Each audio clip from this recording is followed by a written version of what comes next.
გამახარე და რა ქვია ჩვენი ფოთლები? დიახ. ნარინჯისფერი. მე რაკო ასე ფერადი? ზამში ხომ ხანე იყო? ხმა და როდის მედიან ფოთლები ბავშვებო? როდის აბა წელიწადის რომელ დროს? აი მინიშნებას მოგცემთ მე თქვენ ახლა. შემოდგომაზე უხვია და ოქროს ხო უცებ არ წამოიძახოთ. უხვია და ოქროსფერი.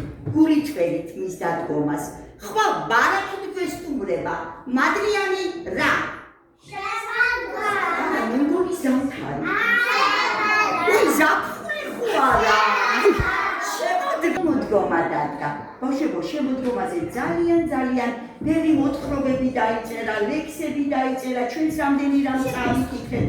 დღეს ვისაუბროთ შემოდგომაზე, ფოთოლცვენაზე, შემოდგომის დამახასიათებელ ნიშან-თვისებებზე. თქვენ ეს ძალიან კარგად შეგიძლიათ ყველაფერი. მოდით აბა შემოდგომა დღეს წარმოდგენილია სანდროს სახით. სანდრი, ადექიაბა და ჩვენ მურმანდლებანიძის ლექსით მივესალმოთ შემოდგომას და ვკითხოთ, ნეტა საიდან მოვიდა შემოდგომა? შორიდან მოვიდა ნეტა? არა, ჩვენი ბაღებიდან და ბოსტნებიდან, ხო? აბა ბავშვები და შემოდგომა, ასეთია ჩვენი ლექსი. ლებანიძის ხილით. შემოდგომა მოვიდა. შემოდგომა ვიხარი მოგწანდელი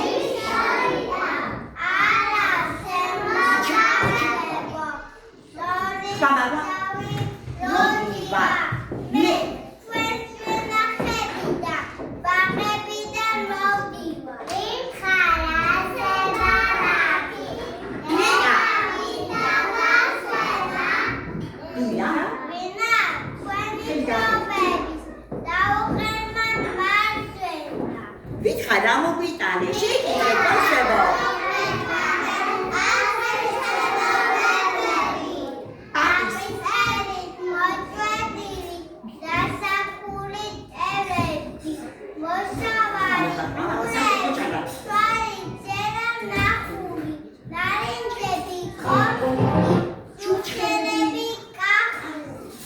ძალიან კარგი ბიჭი ხარ და მოგიწონათ ეს ლექსი?